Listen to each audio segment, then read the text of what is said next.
Hello and welcome back to Lean In Leander. I'm your host, Andrew Nadine, and taking a little bit of a summer sabbatical from the podcast, so I appreciate you guys coming back around and picking up where we left off. In this episode, what I have lined up is a conversation about the subject of CapMetro. Now, over the summer, there's been a couple of articles published that really kind of cover it from a perspective of should we stay in CapMetro or should we leave CapMetro? And while that's a starting point, that really doesn't cover the topic in a way that is really comprehensive. And I wanted to add to the conversation and bring some points up to you, my audience, for you to consider and make your own decisions on the matter itself. Now, full disclaimer on this particular topic, I personally feel that we should stay in the CapMetro system. And the reason that I think that is that because I view it more holistically than just a Leander specific question. I view it from a Central Texas and mobility perspective, because this is more of a regional issue. This is not a Leander issue alone. But we're going to talk about that, and we're going to touch on a few of the topics that come up in that conversation, because it has more than just one specific item to discuss. There's a lot of things that go into this conversation, and I'm going to try to bring some of those to the fore for you guys and to push the conversation forward. So join me, if you will, here for a conversation on CapMetro.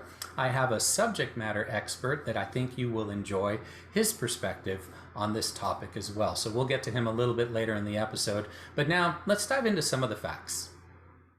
In discussing the topic of CapMetro, I think it's important to take in as much information as possible.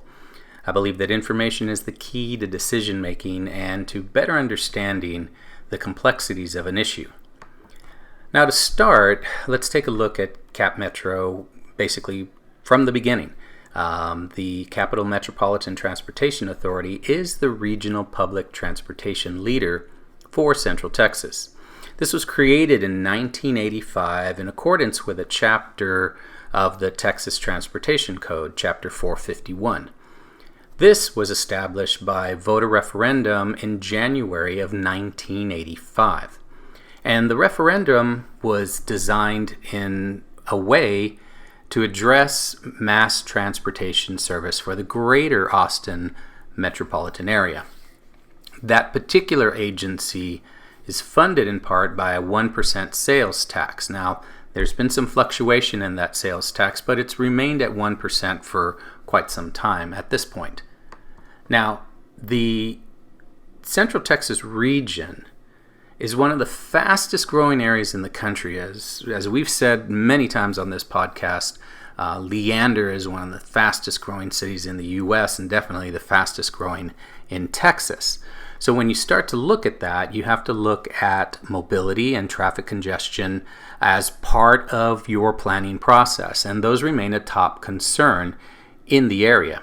Now, according to the Capital Area Metropolitan Planning Organization, a 2040 regional transportation plan, the total population in the 6-county area or region is projected to increase from 1.7 million in 2010 to more than 4.1 million in 2040. Now, when you take that into account, you also have to look at the area jobs that are going to be created as a result, a direct result of that increase in population. And the number of area jobs is projected to increase from around, close to 1 million to almost 2.3 million by 2040. So there's a lot more people here and a lot more need for multiple mobility answers. Not everybody can drive a car.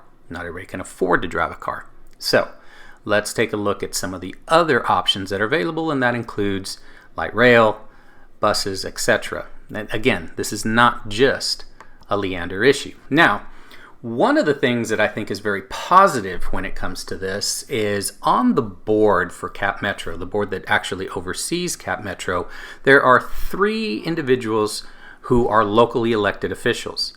And the small cities representative is now Becky Ross. As you all may know, she was elected to to the city council in May of 2021. And I think that's really, really important because that gives us a direct voice in CapMetro. Now, I know that's been the case previously as well. Mayor Hill served in that capacity when he was mayor. But I do think there is a fair statement to be made there that the approach would be quite different when you take into account the way Mayor Hill approached this previously and how Becky Ross may approach it going forward. And that may be where some of the difference in opinion actually lies. It's just if you supported former Mayor Hill, you may feel differently about this. But again, I don't want to necessarily over-politicize this particular approach. The idea here is that the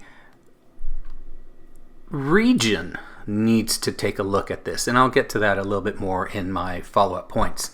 Now, voting becomes a big part of this issue, and I wanted to recap this one particular point so that we could understand exactly how that vote impacts. Again, I make a big deal about registering to vote and expressing your opinion at the voting booth. It's super, super important. And there's a lot of things that go into that, and we're not going to get bogged down with that issue. But when you look at this overall, in 1985, when Leander decided to join the CapMetro group, there was only 70 voters that went to that particular poll and voted. And of course, there was a majority, 42 votes. When it came back up for consideration again in 2000, there was only 738 voters who actually showed up at that poll. So again here, a majority of people felt this way. And the reason I bring this up is because we know that historically in Leander, the turnout is very, very low. We know that from the last election that only a marginal increase in the number of registered voters increased the total votes for our elected officials. Now, that's still far too low in my opinion. And I think here I'm going to take a moment to let people know, hey, if you want to voice your opinion on this, register to vote. Okay? So one last point here is the readership on the red line. What I saw there was that it had steadily increased since 2009, and it had reached its highest level so far in 2019, prior to the start of the pandemic. Now, a lot of people will make a point of, hey, the trains are empty. Well, let's be fair about that. The trains are empty because there's a pandemic going on, and it's, some people don't want to wear masks, so they may not want to fall in line with the requirements of wearing a mask on CapMetro. That, again, is a different subject matter, but I think it's fair to say that the ridership had been increasing steadily, and as the population and the demographics in Leander change, I think you see that continue to increase. It's also going to be I believe, in my opinion, a marked increase now that people are going back to work, because again, I think there are opportunities here for us to address how that looks in the future in the very short term. So again, I'll make some of those points later on. Now, the tax rate is always something that comes up in this conversation, so I wanted to break it down in real simple terms.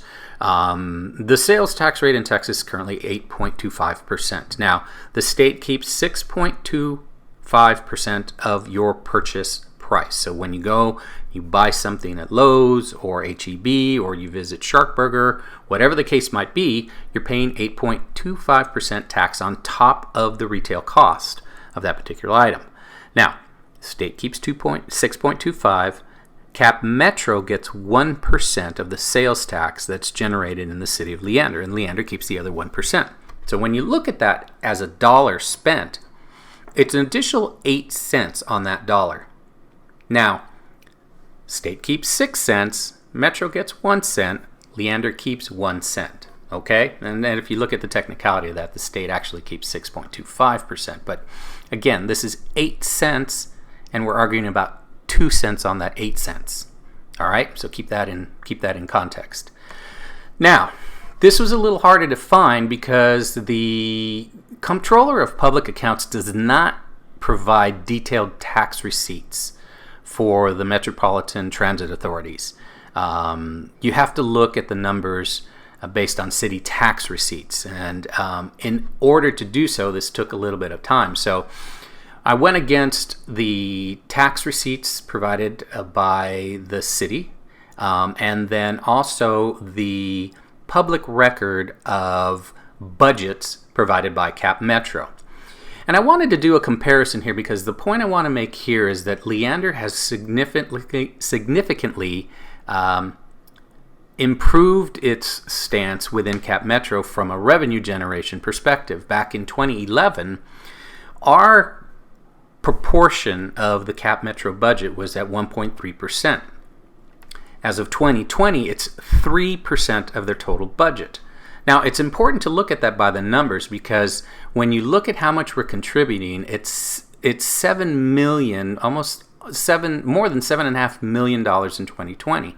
And taking that same progressive increase in the tax revenues as the population increases, by 2025, in just a few short years, that's going to be over $8 million that we're contributing to CapMetro's budget. Now, some people are going to say, well, that's $8 million. That's a lot of money.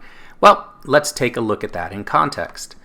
Yes, that does seem a lot of money when you take a look at how much tax revenue Leander is giving to CapMetro. But when you flip that and you look at the percentage of the budget that CapMetro runs, again, it's 3% now, but it's been just a small portion of that budget over time. So while our contribution is valuable, maybe it's undervalued. And I think that's something that the city can do a better job of expressing to CapMetro. Hey, we're an important part of your revenue, and we will continue to become a more important part of your revenue as the city population grows, because that growth is here, okay? Some of the other cities that are participating in CapMetro have a measure of growth, but it is far less than what Leander has. Now, when you look at that increase of growth and you look at the things that come with that, we'll make the point of, had it not been for the transit zone, the establishment of CapMetro, you can call it the end of the line, whatever it is that you want to call it, that was very attractive to developers in the area. You got the HEB because of that. You got the Lowe's because of that, I would argue. So, and a lot of the newer projects that you see coming online that have recently been approved by council are a direct result of that zone. So the most important part of that zone is the Northline development, which we've talked about in previous episodes, and it is a dense urban center that is going to be unique in Central Texas. Because if you look at the way that the line runs, just watch the red line, there's two places where there are dense centers. Actually, three. If you take the city center, the city of Austin, that's obviously the primary. But then you look at the way that the line runs, and it runs to the domain, which has now become a dense urban center. And then the next dense urban center is going to be at Northline. So that becomes, if you want to even look at it that way, a triangle between the three. All right? So that means improvement in infrastructure. That means improvement in investment in the area, and developers are going to find that more and more to their liking as this project goes on. So let's take a look at that. Now, these numbers were actually provided in a recent city council meeting by the developer of Northline. And I took those numbers because I think it's important to take a look at that in context of what it means for that dense urban center, which lies at the end of the red line. Okay? So in 2018, or the original plan based on 2018 projections, the property tax value was $182 million with the full build out, that's a finished product at Northline, of $733 million. Now when you look at the current plan, once phase one has been completed, it's $680 million. And the full build out of that property tax value now is $2.29 billion. That's an exponential increase in value. And the argument is, should we stay in CapMetro or should we leave? And I say, when you look at CapMetro and the importance of that rail line to this project alone, the economic impact of staying in the CapMetro program is exponential to that of leaving it, okay?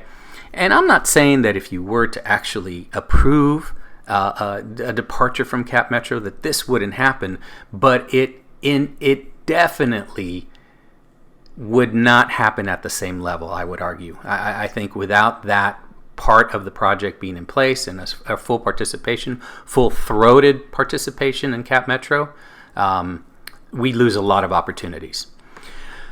That opportunity it's just a tremendous amount of money. So you look at the property tax value between 2023 and 2028 projected. This is a 20% projected total of the total property tax that Leander would take in. So when you're thinking about leaving CapMetro, do you want to give up this 20% increase in total tax revenue? Yes, we're giving some of that to CapMetro, but this is a tremendous amount of money, and it's a very big pie to divide. So let's take a look at what that equates to as far as sales tax is concerned. So this is a projection through 2028 of what that sales tax would look like, which is, again, where that 1% will come from. All right? So Northline equates to 15% increase in the total projected sales tax here in Leander going into 2028, which is, again, just a few short years away. It's about a $4 million increase in just the next 3-4 years, and that project's not even scheduled to be complete by then. So that's $14 million that we're looking at in projected sales tax. That doesn't include everything else. That's just Northline. And that's a conservative estimate, in my opinion. So this is something that we need to think about. It's part of the argument. It's part of the equation. Now, CapMetro has also created a lot of other economic incentives for the city of Leander. And I would say two of those pieces of contribution to the argument here are the economic development opportunities that have come up through legislature. Now, there were two bills focused on economic development opportunities in Leander. This isn't talked about a whole lot, but they were passed during the 87th Texas legislative session, this past session, House Bills 4103 and 4638. And that provides for us in Leander to capture hotel occupancy tax revenue, and it allows us to create a municipal management district in the city. This involved bipartisan efforts. John Busey and Charles Schwertner were both involved in that particular process. So Northline obviously benefits from this, and so they supported that particular bill as well. This lets us take the entirety of the hotel occupancy tax revenue within 1,000 feet of a qualified hotel and convention center project. Okay, so currently I do not believe there is a convention center project included in the Northline project, but that could change. I believe that there was some thought for that in the Lagoon project as well. I would argue here that this is great, but the city of Leander currently does not have a Convention and Visitors Bureau. So that would be the first thing that we need to address, because we would be competing directly with a number of cities in the immediate area. But we have a huge advantage over them, and that would be the aforementioned red line. So if we want to capture that type of revenue, we have to be competitive with conventions. And if we're going to be competitive with conventions, we have to offer something that the other cities don't offer. And that would be a direct, easy to access way to get downtown Austin. So, yes, maybe some of those tax dollars go to Austin, but they would also be here for those hotels that are supporting those conventions and conferences.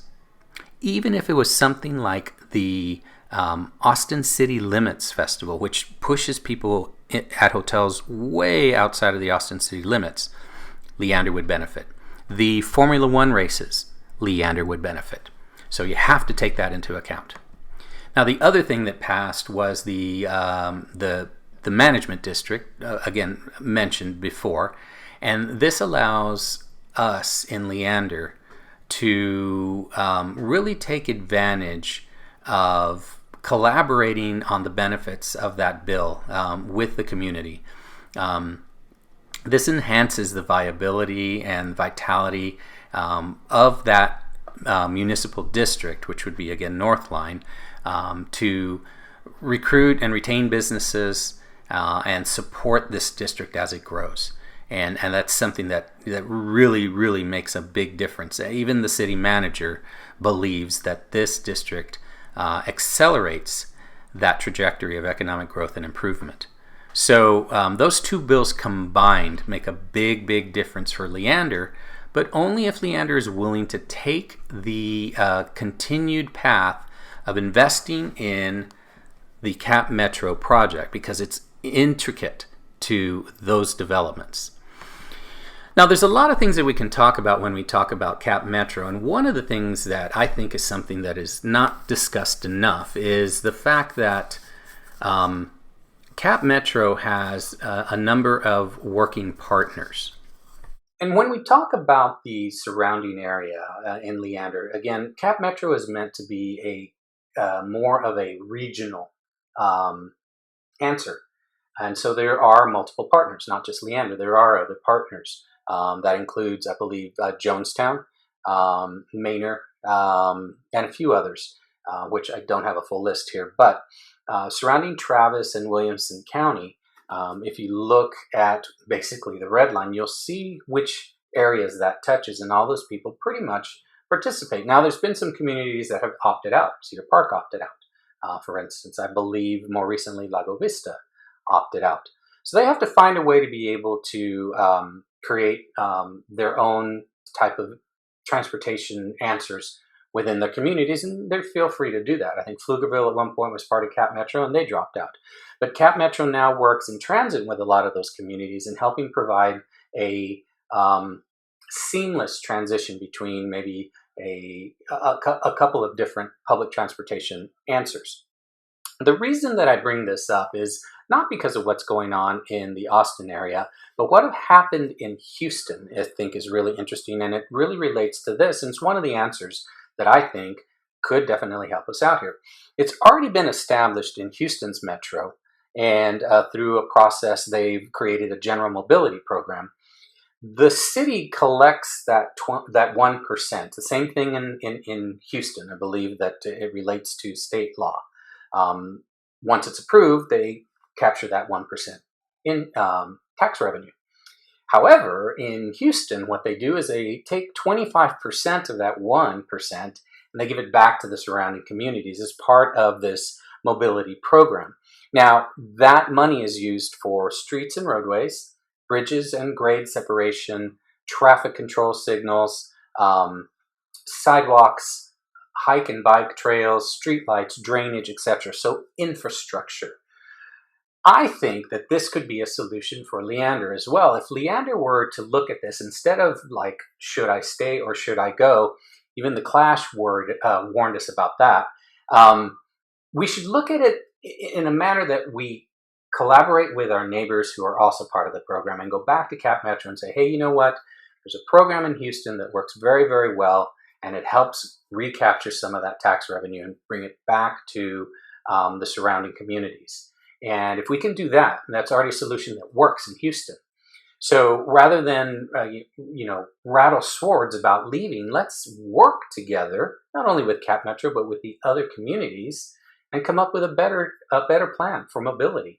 And we can do so and ask CapMetro to help foot the bill. Again, they're taking the money from us. It's already our money. We just want a little bit of it back to help with some of these issues. So that's one thing that I think could really prove to be very valuable in this conversation.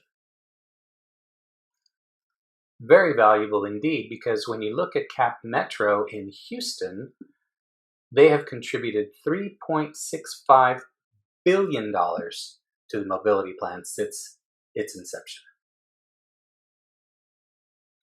There's another opportunity that CapMetro presents for Leander, and that is their commitment to electric buses. Now, recently, CapMetro has announced that they are fully committed to 100% electrified or electric bus for all of their routes in the greater CapMetro area. They currently have a dozen buses that are running and already providing service to the city center. But they've made a commitment for about 200 more buses. Now, there's two opportunities, I think, that exist there. Number one would be, of course, if Leander has nothing else, they have a lot of available space right now.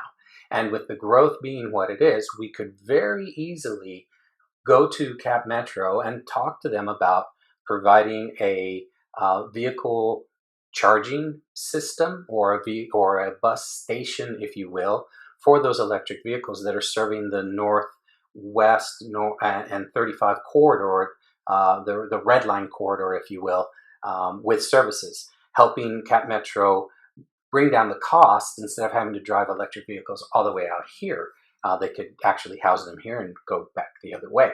That's one option. Now, I know from some information that I've been able to gather that CapMetro actually owns some land near the current station that could definitely be used for that. It was also purchased with an eye towards building a turnaround, if you will, or a train station that could run the other way.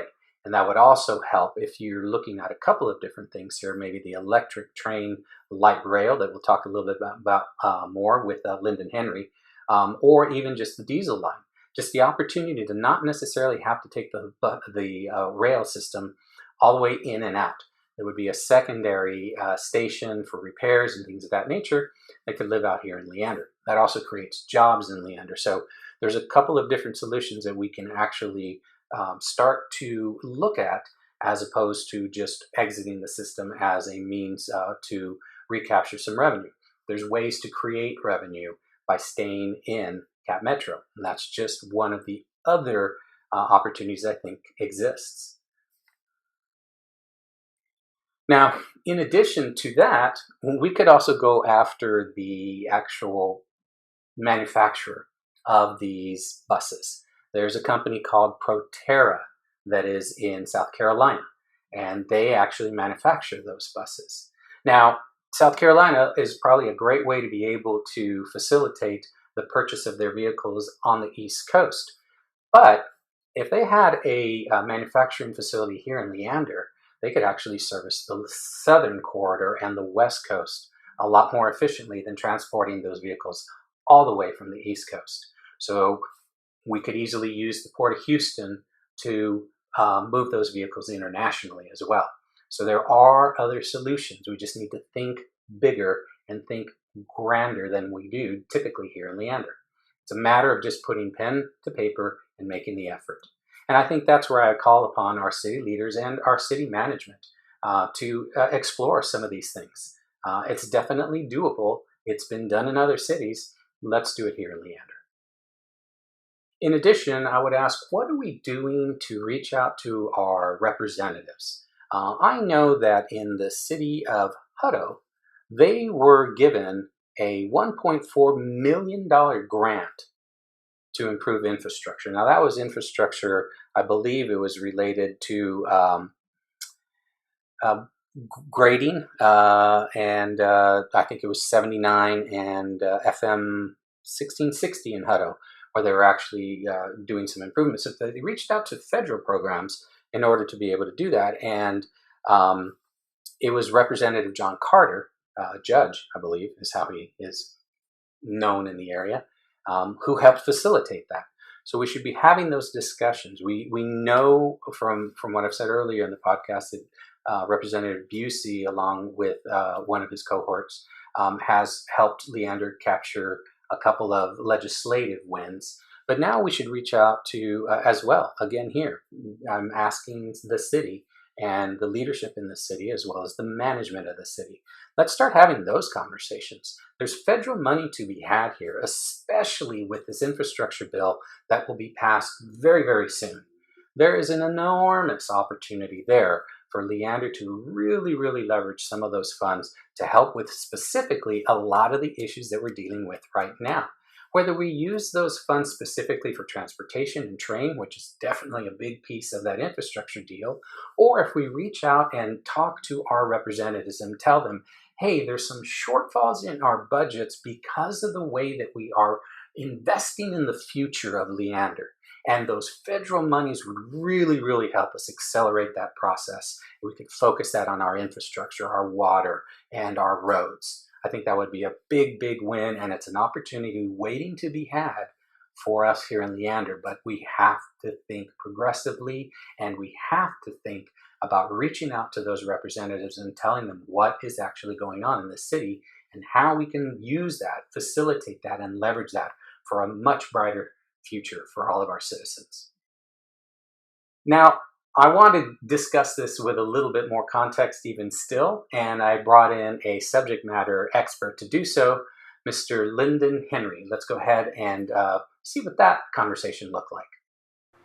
So with me today is my subject matter expert here on CapMetro, a gentleman by the name of Lyndon Henry. Lyndon, thanks for joining me. I appreciate it. Glad to be here. All right, so to help people understand a little bit, we talked a little bit about what Lyndon's credentials are, but let's remind folks that you have a Master of Science in Community and Regional Planning from the University of Texas at Austin. So you're a Texas boy. Is that born and raised, or did you just come here for school? I was born and raised in Dallas, and transferred to the University of Texas in 1963. Got my bachelor's degree there. Went and lived for close to 7 years in New York City, and actually that's where I got bitten by the transit bug, by the way. Gotcha. And came back excited about transit and the possibilities for both urban transit and Amtrak. Came back to Austin with my wife then, and got very interested here and in trying to start something. So that was kind of the genesis of it. Cool. And part of that start was you founded the Texas Association for Public Transportation back in 1972. So that kind of laid the groundwork, if you will, for community support for mass transit in Texas in general. Is that a fair statement? Yeah. I don't know that there was any transit organization when I came here, and very interestingly, the transit work that was being done by the Texas Highway Department. It was not TxDOT then; it was the Texas Highway Department, and they had hired a major highway engineering consulting firm to tell them what they should do in mass transit, and they told them. The consulting firms people told them categorically Texas could not support any rail transit. It just didn't have the density. You had to have about the density of Hong Kong actually to have any rail. So Paris and London and Hong Kong and a few cities like that could justify rail. Well, what they didn't seem to know or tell anybody was that rail transit was actually already running. There was a little private subway that was in Fort Worth that was actually running, and it was pretty successful. And after that, of course, there was a lot of interest. I kicked off a lot of that interest myself because, as you said, I did form the Texas Association for Public Transportation, and we did one of the first things we did was a major feasibility study for a light rail system for Austin. Okay. We gave it a catchy name called CARTrans, and that was an acronym for Capital Area Regional Transportation System. And that caught a lot of the interest of the local officials, the city council, and local politicians like Lloyd Doggett back at that time, and Ann Richards, a few people like that. So this was back in mid 70s, early 80s, right? Yeah, more like early 70s at that time. We're getting up to about 1973 when I presented the original plan to the Austin City Council. Oh, okay, okay. So this goes way back. It's funny that you would point out that there was, and we all know. I mean, I don't try to pretend that we don't know these things because we know that there are other factors in play, and lobby groups and whatever the case might be. I'm not that knowledgeable into the '70s to really understand all of that, but we know it happens. We know it happened, and it's funny that they would yeah, at the time kind of resist this public transportation or this rail as an option when I'm from Houston, or I grew up I raised my kids in Houston, let me put it that way. And I knew in Houston all 9 rail lines connected in Houston. That's literally on the Houston city seal is a train.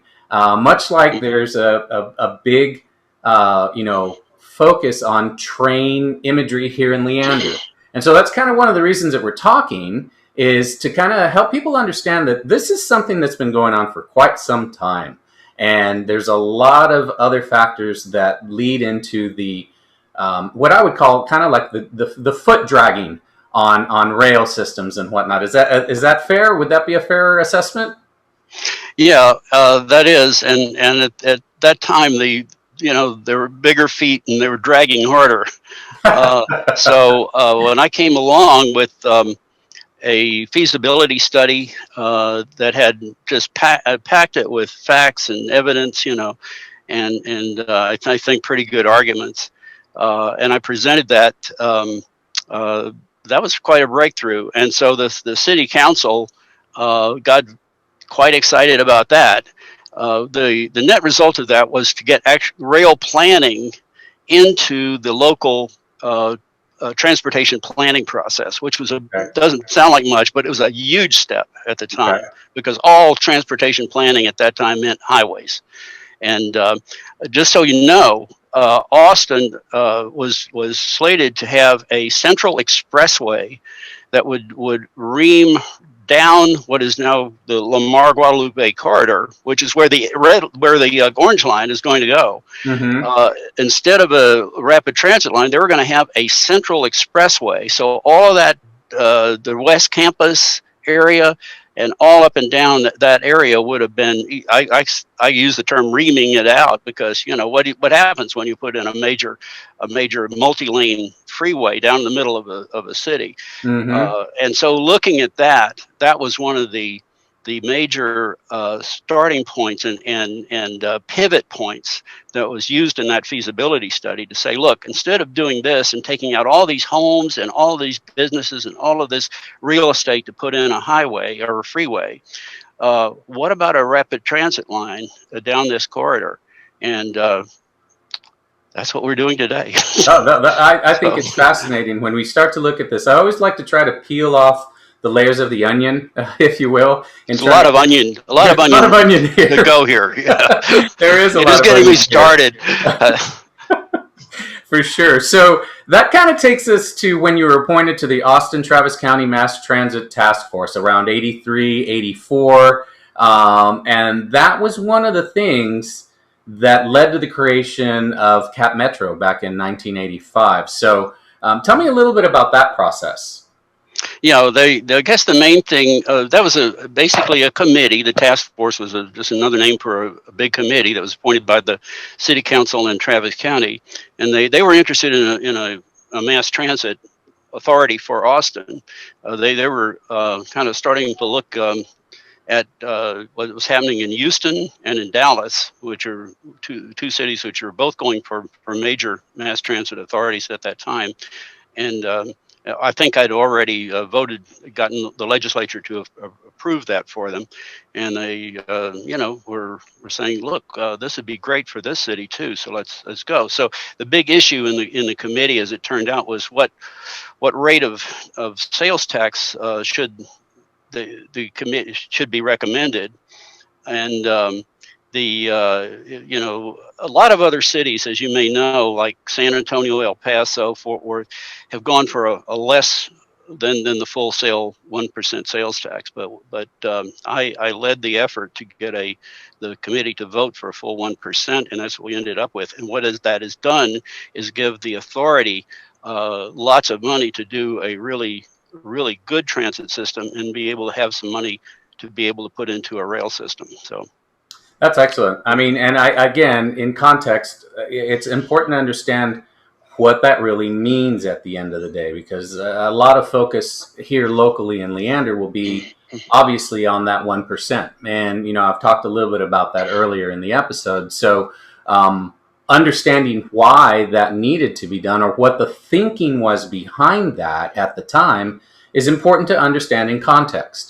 Because while arguments will be made that that money could be used elsewhere, it's actually being put to very, very good use where it is today. And I look at it in a sense, I thought about this morning.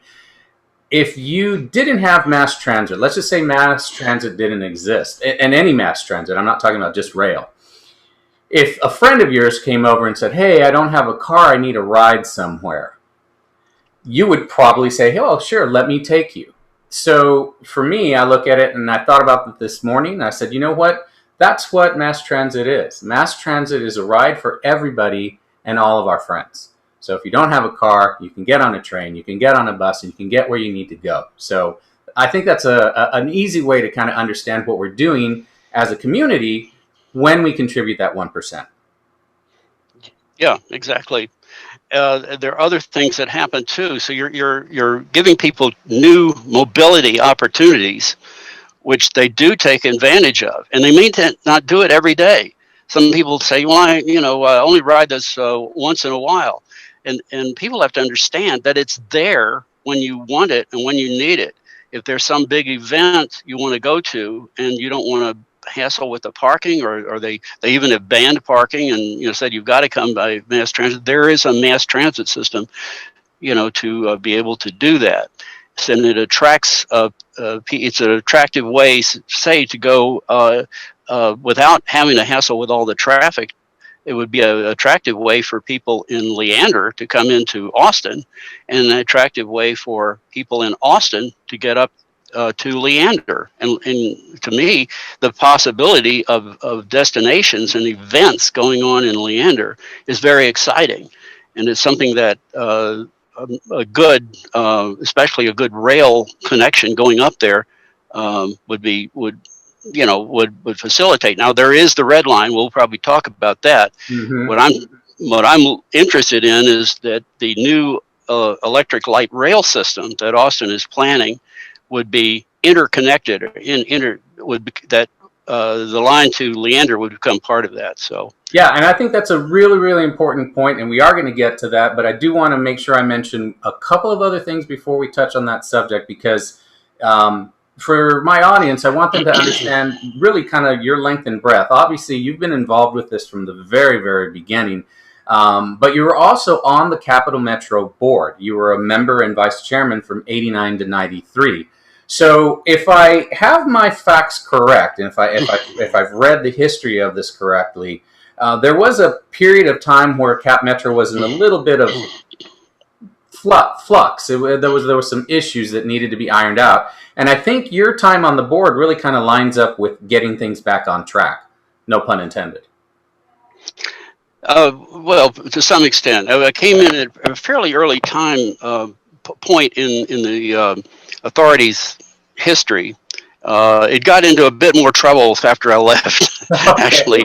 But at the time I came in, it had just completed its first major examination or analysis of what it wanted to do in terms of a possible rapid transit system. And it was in the process at that time of acquiring the rail line that now goes out to Leander, which is a former Southern Pacific Railroad branch line, which I had played a big part in trying to get use of and ultimately to acquire. That included, by the way, getting a Chamber of Commerce delegation to go to Houston, meet with the local manager of the Southern Pacific, and to see about that and so forth. So it goes, there's a lot of activity that led up to that. So we acquired that rail line. We had that, and having that, they started saying, what can we do with this? And there was a lot of impetus at the time because, they're so used to highways that, well, we could pave it over and run buses on it, and have a busway. So there was a big proposal to do that. What I did, and together with one of my close collaborators, a guy named Dave Dobbs, who recently died, by the way, and several other Austinites, in a group called the Transitway Corridor Action Committee, we were able to steer that in the direction of the highest and best use would be to have a rail line using that corridor.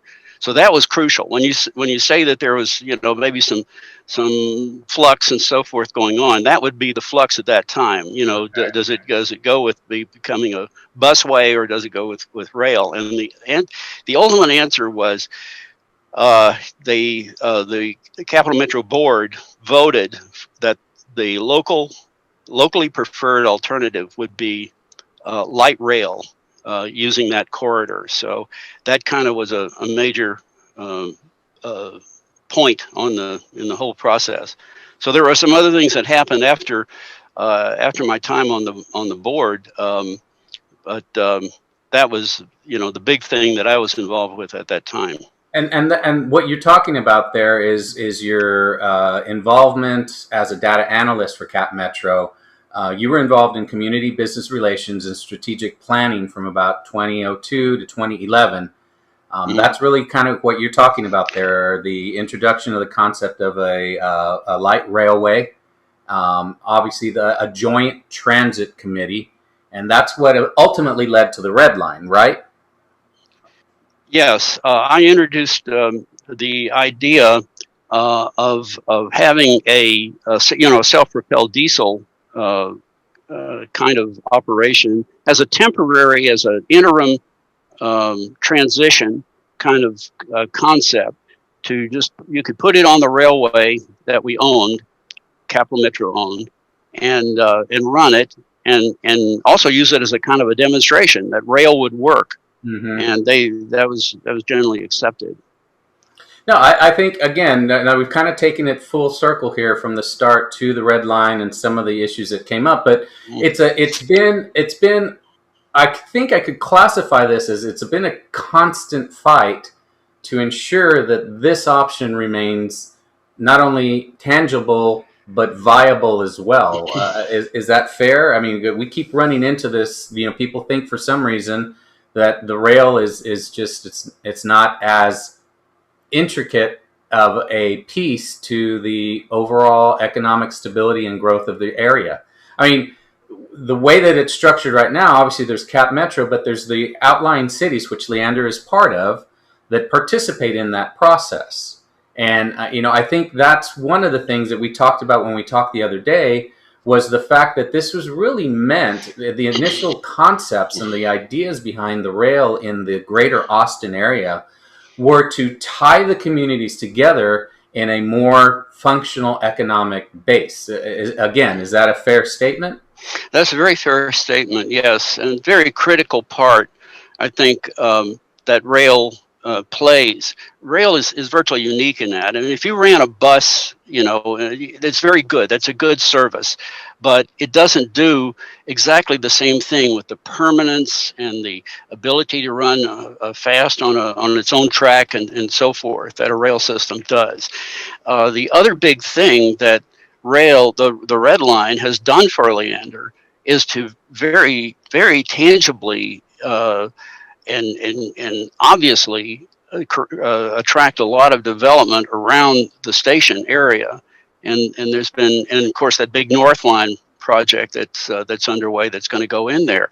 Those are tremendous things to have. That's going to bring jobs to the area. It's going to attract people from the Austin and from further east to come up on the Red Line. They don't have to worry about parking. They don't have to worry about fighting the traffic to get there. They can just step off the Red Line, get over there, and and go to restaurants and whatever else they have in that big complex that's going to go in. So that's a very exciting thing that the rail line in particular can do, and it has already done, and to a certain extent, around the station area in Leander. Yeah, I mean, anybody, well, obviously, well, my listeners, all you need to do is basically drive to the new Whataburger and you see the development that's going on in that corridor where, we've talked about this on previous episodes, but we've talked about, this dense urban center, which is something that it will be relatively unique to Leander as it relates to the other cities around us. When we start looking at the Cedar Parks and the Liberty Hills and Pflugerville and Georgetown and whatnot, none of those cities really have that really dense urban center, and we will be unique amongst that. And there's all sorts of options. You've touched on them there. And one of the things when I spoke with Alex a few months ago, one of the things we talked about, and this was very COVID related and still very applicable today, is that as the reality of work-life balance shifted, the paradigm shifted with COVID. Now what you find is that there's a ton of people, you see it on the news every day, that don't necessarily want to go back into the office. So the companies like Indeed and Google and Alphabet, VBRO, all of these major companies that have made investments, Apple, that have made investments in Austin, are now going to be looking for ways to help their employees segue back to the office. And part of that is going to be satellite officing. We already see it. And it's already something that I know developers have noted, and they are looking to find that Class C space outside of the city center. And I think Leander is uniquely positioned in that regard because there's plenty of land to continue to develop out here. We can continue to add a very nice residential density and suburban area while still having this dense urban area where we can put Class C, we can have offices. You can either drive into your office here in Leander. If you have to take a train trip down to the main office in Austin, you can do so. And I think that's a great thing for our city in the long run. Yeah, it's a huge opportunity all the way around.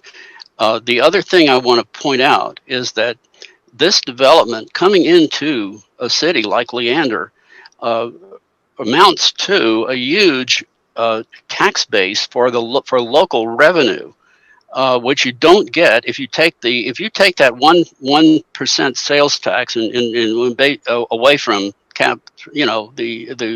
the amount for CapMetro, and if you take you just let the rail line, you say, well, we don't really need that, let's just discard that.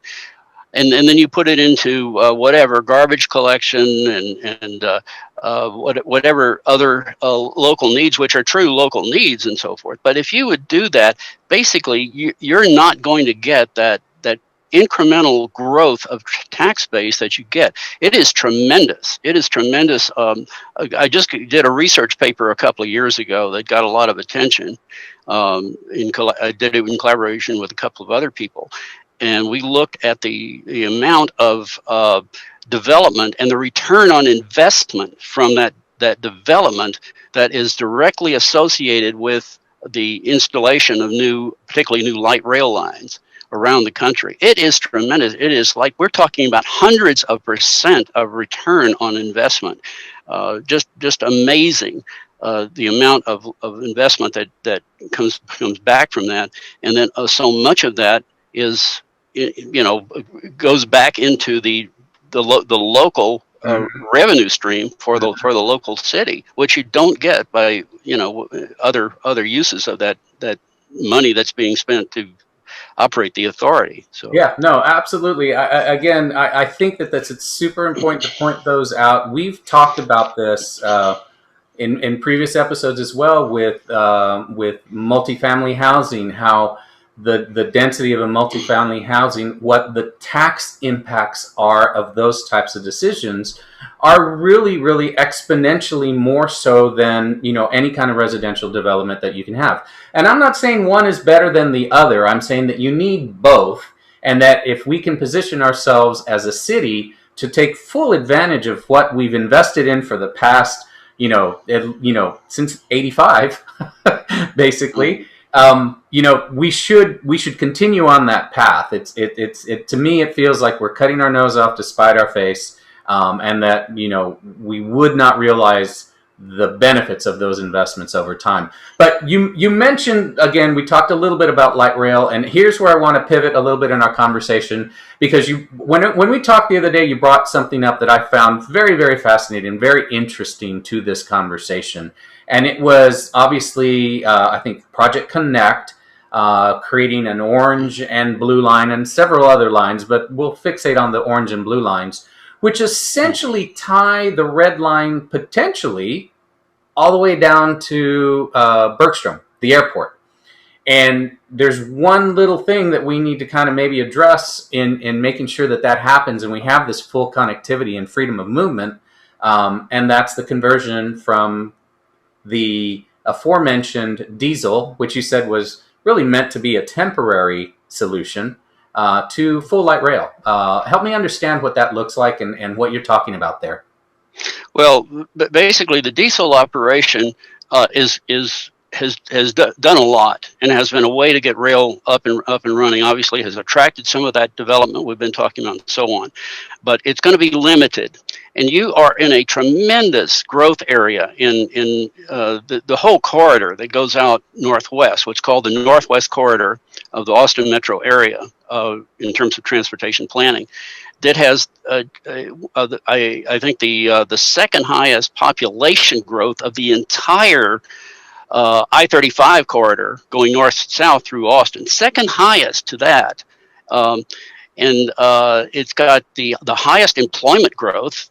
And so it's a huge opportunity. And of course, Leander, as you know, got designated as the fastest growing large Texas city recently. It'd be impossible to ignore that corridor. It deserves a full-fledged electric light rail system and be part of that new system that's being developed. With CapMetro, that system is really at only 15% of planning right now. It's at a stage of 15%. This is the time to jump in there and try to say, look, what we'd like to do is fully integrate this, integrate the Metrorail Red Line into that new system. And what this would do is give people in Leander the possibility, if you enable the trains to go directly onto the tracks, what's called the Orange Line that goes up North Lamar and Guadalupe, you'd have a direct line to the University of Texas, the West, the drag, the West Campus, the Capitol Complex, and the heart of downtown Austin. And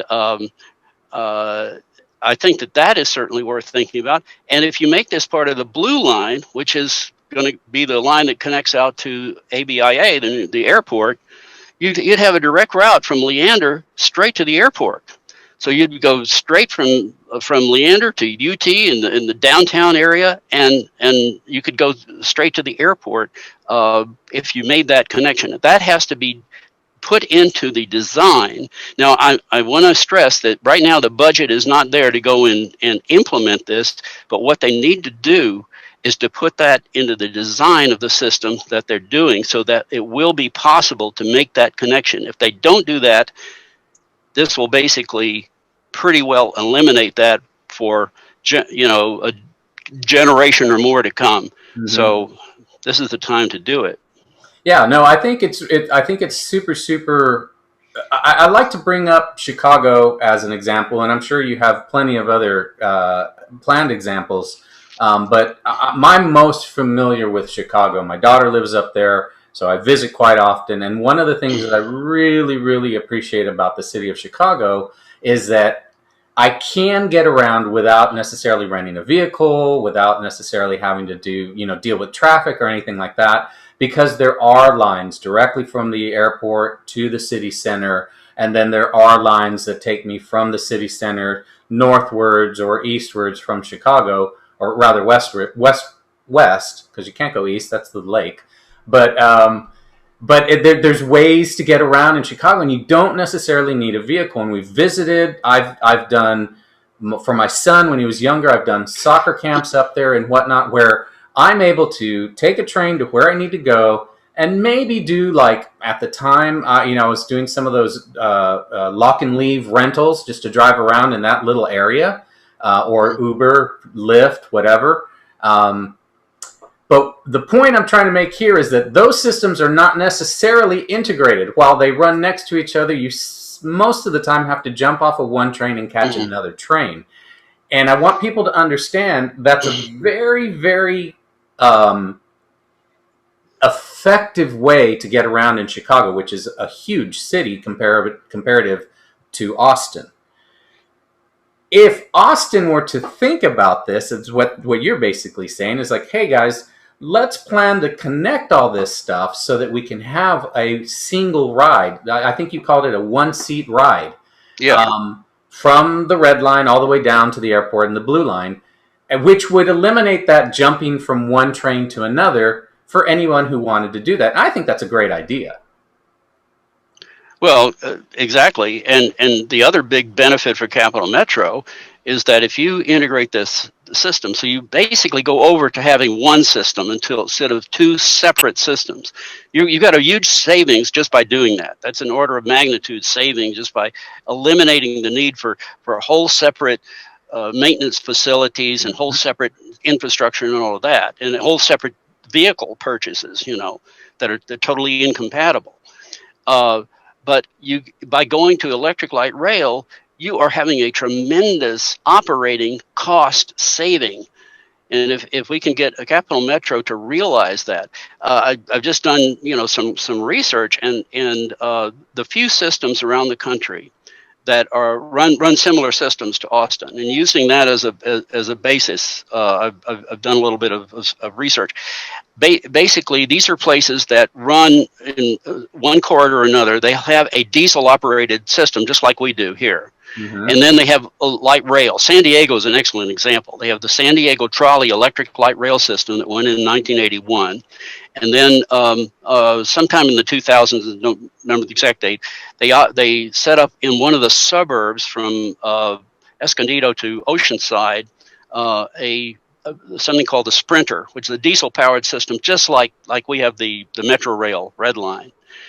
The San Diego system is almost the diesel-powered operation is about 3 times the cost per passenger mile, and that is true of several other ones that are in existence. And if you compare that to what Austin is paying per passenger mile, we would save tremendously by electrifying that line. So it's a big economic advantage for CapMetro to do that, as well as all these operational things and the convenience to the public and the extra ridership you'd get by people not having to get out and transfer from the red line to one of the light rail lines, but be able to just stay in their seat and ride on to downtown, the University of Texas or ABIA, wherever they're going.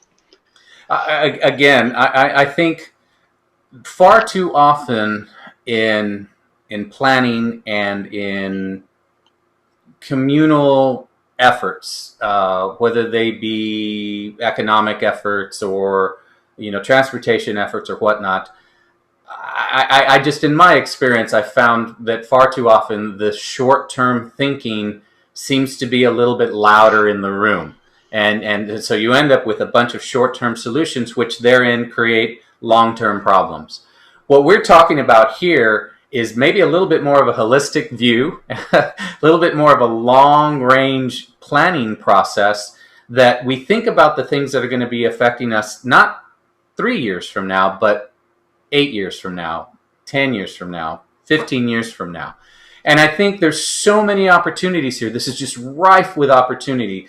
To piggyback on your conversation about the expansion of the electric rail, we know that we're really, really close to having a major federal infrastructure bill passed, which can obviously, from a revenue perspective, done correctly, could really accelerate this process, I think, here in Austin.